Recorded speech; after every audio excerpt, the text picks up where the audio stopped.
क्या यूपी के मुस्लिम वोटों का बिखराव हो रहा है जिसकी वजह से बीजेपी जीत रही है? क्या उत्तर प्रदेश का मुसलमान कंफ्यूज है या फिर बीजेपी को जिताने जा रहा है? यूपी का मुसलमान वोट किसे मिलेगा, सपा और कांग्रेस को या फिर मुसलमान मोदी पर भरोसा जताएंगे? क्या 24 के चुनाव में बोलेगा यूपी का मुसलमान शुक्रिया मोदी भाईजान? अयोध्या के इसी भव्य और दिव्य राम मंदिर की वजह से पूरे उत्तर प्रदेश में राम लहर चल रही है, लेकिन क्या इस राम लहर से उत्तर प्रदेश का मुसलमान भी प्रभावित हो रहा है? क्या राम लहर की वजह से यूपी का मुसलमान एकजुट हो रहा है? और खास तौर पर अयोध्या से जुड़े लोकसभा क्षेत्रों के मुसलमानों का क्या हाल है? अवध की जमीन ने लंबे वक्त तक मंदिर और मस्जिद का संघर्ष देखा, लेकिन आज अयोध्या में राम मंदिर बनकर तैयार हो चुका है और 24 में बीजेपी इसी राम मंदिर की लहर के सहारे अपनी लहर पैदा करने की कोशिश कर रही है। हमने अयोध्या में ये जानने की कोशिश की कि राम मंदिर बन जाने के बाद यहाँ के मुसलमानों की जिंदगी में क्या बदलाव आया, उन्हें कैसी उम्मीदें हैं। तर्क उम्मीद बस की बात नहीं, वरना उम्मीद कब बर आई है। वेस्टर्न यूपी की तरह अवध के इलाके में मुस्लिम वोट इतने प्रभावी तो नहीं है, लेकिन फिर भी कुछ सीटों पर मुसलमानों का प्रभाव होता है। लेकिन सवाल यह है कि जिस राम लहर में बीजेपी यूपी में एक तरफा क्लीन स्वीप करने के मिशन पर है, वहां इस बार के चुनाव में मुसलमानों के वोटों का कोई महत्व रहेगा? अवध क्षेत्र में वैसे तो 14 सीटें हैं, लेकिन इनमें से 8 सीटों पर मुस्लिम वोटर खासी संख्या में हैं। इनमें लखनऊ हो या फैजाबाद और कैसरगंज, यहां कोई भी मुस्लिम सांसद नहीं बना। लखनऊ की बात करें तो यहां करीब 25% मुस्लिम आबादी है, लेकिन अब तक यहां से कोई मुस्लिम सांसद नहीं बन सका। बहराइच सीट पर मुस्लिम आबादी करीब 34% है, यहां से सबसे ज्यादा 5 मुस्लिम सांसद बने। अवध क्षेत्र में श्रावस्ती सीट पर 20% मुस्लिम हैं, लेकिन अब तक यहां से 3 बार मुस्लिम कैंडिडेट बाजी मार पाए हैं। इसके अलावा सुल्तानपुर और सीतापुर ने 2-2 मुस्लिम सांसद दिए हैं। पूरे अवध में इस वक्त सबसे ज्यादा महत्वपूर्ण है फैजाबाद, जो अब भले ही अयोध्या हो गया हो, लेकिन लोकसभा सीट का नाम अभी भी फैजाबाद ही है। इस शहर ने लगातार संघर्ष देखा है। राम मंदिर का आंदोलन हुआ, बाबरी का विवादित ढांचा टूटा, लेकिन अब अयोध्या में भव्य राम मंदिर बन गया है, उद्घाटन हो गया है।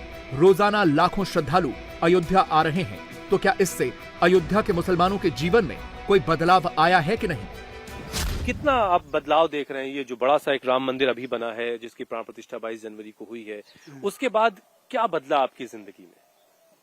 हमारी जिंदगी तो ठीक है, जो है बदलाव हुआ है, मतलब कुछ न कुछ तो इनकम बढ़ा है, खपत बढ़ी है, और यहाँ तक कि हम मतलब हटा नहीं पा रहे हैं फूल। अच्छा, आप जो डिमांड है वो पूरी नहीं कर पा रहे हैं, और बढ़ोतरी यही हुआ है। इलेक्शन का वक्त भी बड़ा करीब आ गया है जी। क्या चल रहा है दिमाग में आपके?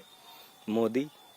अच्छा, मतलब मुसलमानों को भी मोदी पसंद देखिए कहना ये है हमारा कि मोदी सबका साथ सबका विकास चाहते। अच्छा। तो हम सब मोदी के साथ हैं, और हमारा विकास भी हो रहा है। आप देख ही रहे हैं, पहले दाल रोटी खाते थे, अब बताए हमने बिरयानी पे आ चुके हैं जी। तो यहाँ गोश्त मिल रहा है क्या? नहीं मिलता नहीं है, लेकिन सोयाबीन की तो बिरयानी बनी जाती है। अच्छा। राम मंदिर के आसपास रामपथ पर बहुत से मुस्लिम दुकानदार भी हैं। 22 जनवरी के बाद से अयोध्या में राम भक्तों का बहुत बड़ा तांता आ रहा है। जाहिर तौर पर इनकी बिक्री भी बढ़ी है और अब भविष्य भी सुरक्षित दिख रहा है। बहुत बड़ी तादाद में लोग पहुंच रहे हैं, तो इससे पूरे इलाके को कुछ फायदा हो रहा है? नहीं, बिल्कुल फायदा हो रहा है, और फायदा होगा भी आगे, क्योंकि जब तक फैजाबाद था तो डेवलपमेंट नहीं था।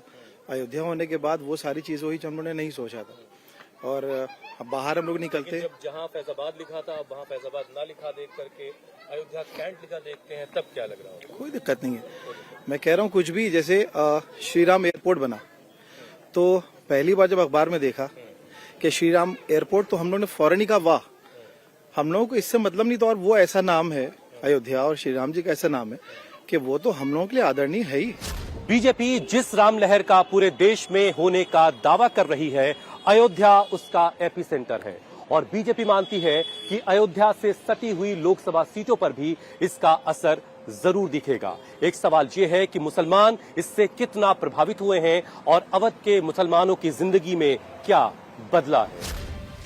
इस बार के चुनाव में बीजेपी के लिए मुसलमानों के वोट बढ़ने के पूरे चांस हैं, क्योंकि मोदी के लाभार्थी वोट बैंक में यूपी का मुस्लिम भी जुड़ा हुआ है। केंद्र सरकार की योजनाओं का फायदा बहुत बड़े मुस्लिम वर्ग को मिल रहा है। यूपी में केंद्र सरकार की योजनाओं के लाभार्थियों में 2.5 करोड़ से ज्यादा मुसलमान हैं, जिन्हें मुफ्त राशन से लेकर शौचालय, पीएम आवास, आयुष्मान भारत और हर घर नल जैसी योजनाओं का फायदा मिल रहा है। और ये बातें हमें अयोध्या के मुस्लिम मोहल्लों में घूमते हुए भी महसूस हुई। इन मुसलमानों के बहुत सी बड़ी मदद की है कि उनके सब मकानात पक्के बनवा दिए गए। किसने मदद की है? योगी सरकार ने, बीजेपी गवर्नमेंट ने। अब हकीकत यह है कि सबको, जिनको भी नहीं देना चाहिए कि भी थे, मकान कच्चे थे, न बिना छत के थे, सबको उन्होंने पैसे दिए, 2.5 लाख 3 लाख रुपए, और सब अच्छे पक्के मकानों में रह रहे हैं। फ्री राशन दे रहे हैं, वो खा पी रहे हैं, आराम कर रहे हैं। कोई उसमें भेदभाव नहीं, कोई ऐसी चीज नहीं कि मुसलमान है इनको न दो, ये हिंदू है इनको दो, तो ऐसी कोई चीज नहीं, दोनों बराबर चल रहे हैं। तो अब ऐसी हालत में तो बीजेपी के अलावा दूसरे का तो और सोचना बेकार की बात है। अयोध्या की बात करें तो अयोध्या में जिस तरह से माननीय योगी आदित्यनाथ जी ने और मुख्यमंत्री और प्रधानमंत्री माननीय मोदी जी के द्वारा जो विकास कार्य किया जा रहा है, बहुत ही सराहनीय है, स्वागत योग्य कदम है और बहुत ही अच्छा काम हो रहा है। अब अयोध्या में हर तरफ चहल पहल दिख रही है। ये अयोध्या विश्व में पूरे विश्व में पूरे विश्व में ख्याति प्राप्त की हुई है। बहुत अच्छी रौनक है यहाँ पे। कोई और बात जो खासतौर से मुसलमानों को कहीं कुछ दिक्कत हो रही है? देखिए, दिक्कत परेशानी वाली बात यह है, जिस तरह से माननीय प्रधानमंत्री जी का सब वादा है, सबका साथ, सबका विकास, सबका विश्वास का, उस वादे के मुताबिक कोई काम नहीं हो रहा है। यहाँ पे हम लोग तो बहुत खुश हैं, काम बहुत हो रहा है, अच्छे हो रहा है, ठीक है, लेकिन थोड़ी तकलीफ इस बात की कि जिस तरह से हिंदू भाइयों के धार्मिक स्थलों का जीर्णोद्धार हो रहा है, उसी तरह